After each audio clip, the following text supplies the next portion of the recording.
كان عندي مشكلة بقالها 10 سنين، والحمد لله بجد ربنا شفاني بجد، طبعا بفضل ربنا ثم فضل العطار ده. بجد مش هتصدقوا، الله يبارك كلنا نصلي على الرسول كده في الكومنتات، واكتبوا لي كده بتتابعوني من انهي بلد، ويلا كلنا نستفاد من الوصفة دي وندعي للعطار ده الله يبارك له يا رب. بجد عطار ابن حلال، مش هتصدقوا بجد رجعت اقف على رجلي من تاني بعد 10 سنين كنت بعاني. الوصفة دي هتعجبكم قوي قوي للنساء وللرجال، بجد جميلة جدا. يلا كلنا نصلي على الرسول ونبدأ وصفة النهاردة على طول. ولايك يا قمر وشير الفيديو وشير الوصفة عشان تستفيدي منها وعشان غيرك يستفيد. ويلا لايك يا قمر لو لسه ناسيه اللايك. معايا مبدئيا كده طاسة او حلة اي حاجة موجودة عندنا، المهم طاسة صغيرة كده، عارفين الطاسة اللي هي بتاعت طشة الملوخية؟ الطاسة الصغيرة دي مش عايزين غيرها. معلقتين من زيت الزيتون البكر، تمام كده. هي بس هنا الكاميرا مفتحاه شوية عشان مع الإضاءة فجاي لونه فاتح. تمام كده يا أمارات. وبعد كده هنضيف معلقة من القرنفل، وكلنا عارفين القرنفل، تمام كده.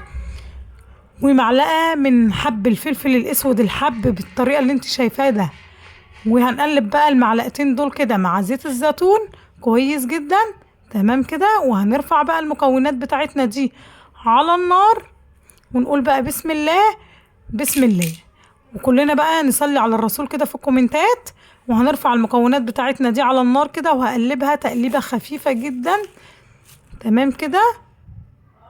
هنسيبها لغاية ما تستوي معانا على النار تماما، لغاية ما تشمي كده ريحة الفلفل الأسود مع ريحة القرنفل، ويستووا معانا كده ويغلوا على النار بالمنظر اللي انت شايفاه ده. انا جبت معلقة خشبية طبعا لان المعلقة الخشبية صحية افضل، تمام. وهنفضل نقلب فيهم كده لغاية ما يستووا كده في قلب الزيت واللون بتاعهم يغمق بالطريقة اللي انت شايفاها دي. بعد كده هطفي عليهم النار وهنسيبهم يبردوا تماما، مش هينفع نيجي ناحيتهم خالص ولا نستخدمهم غير لما الوصفة تبرد تماما.